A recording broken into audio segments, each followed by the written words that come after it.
ದೇವರೇ, ನನ್ನ ಮೊರೆಯನ್ನು ಲಾಲಿಸು, ನನ್ನ ವಿಜ್ಞಾಪನೆಗೆ ಕಿವಿ ಮುಚ್ಚಿಕೊಳ್ಳಬೇಡ. ಶುಕ್ರವಾರ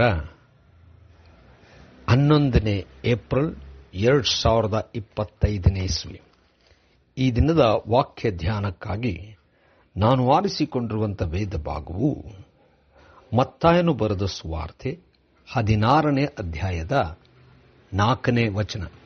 ವ್ಯಭಿಚಾರಿಣಿಯಂತಿರುವ ಈ ಕೆಟ್ಟ ಸಂತತಿಯು ಸೂಚಕ ಕಾರ್ಯವನ್ನು ನೋಡಬೇಕೆಂದು ಅಪೇಕ್ಷಿಸುತ್ತದೆ, ಆದರೆ ಯೋನನಲ್ಲಿ ಆದ ಸೂಚಕ ಕಾರ್ಯವೇ ಹೊರತು ಬೇರೆ ಯಾವುದೂ ಇದಕ್ಕೆ ಸಿಕ್ಕುವುದಿಲ್ಲ ಎಂದು ಉತ್ತರ ಕೊಟ್ಟು ಅವರನ್ನು ಬಿಟ್ಟು ಹೋದನು ಎಂಬುವಂಥದ್ದೇ. ಕರ್ತನಲ್ಲಿ ಪ್ರೀತಿಯುಳ್ಳ ದೇವ ಜನರೇ, ಶುಭೋದಯ.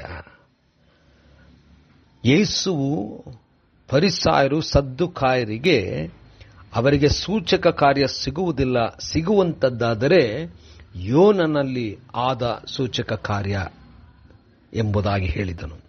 ಕರ್ತನಲ್ಲಿ ಪ್ರಿಯರೇ, ಈ ವಾಕ್ಯ ಧ್ಯಾನ ಮಾಡೋಣ. ಈ ದಿನದ ವಾಕ್ಯ ಧ್ಯಾನದ ಶೀರ್ಷಿಕೆ ಯೋನನಲ್ಲಿ ಆದ ಸೂಚಕ ಕಾರ್ಯ.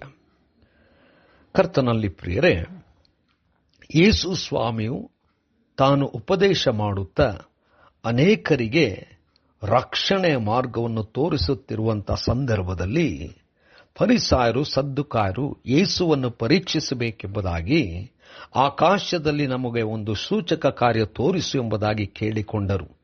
ಅದಕ್ಕೆ ಯೇಸು ಅವರಿಗೆ, ಕಾರ್ಯಗಳನ್ನು ನೋಡುತ್ತಲಿದ್ದರೂ ಕೂಡ ನೀವು ತಿಳಿಯದೆ ಹೋಗಿದ್ದೀರಿ, ಗುರುತಿಸದೆ ಹೋಗಿದ್ದೀರಿ ಎಂಬುದಾಗಿ ಹೇಳಿದನು.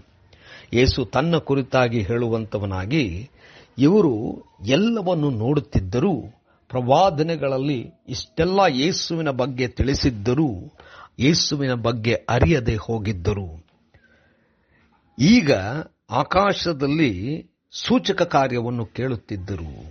ಅದಕ್ಕೆ ಯೇಸು ಈ ಜನರಿಗೆ ಅಥವಾ ಈ ಸಂತತಿಯವರಿಗೆ ಇದು ಸಿಗುವುದೇ ಇಲ್ಲ, ಯೋನನಲ್ಲಿ ಆದ ಸೂಚಕ ಕಾರ್ಯವೇ ಇವರಿಗೆ ಸಿಗುವಂಥದ್ದು ಎಂಬುದಾಗಿ ಹೇಳಿದನು.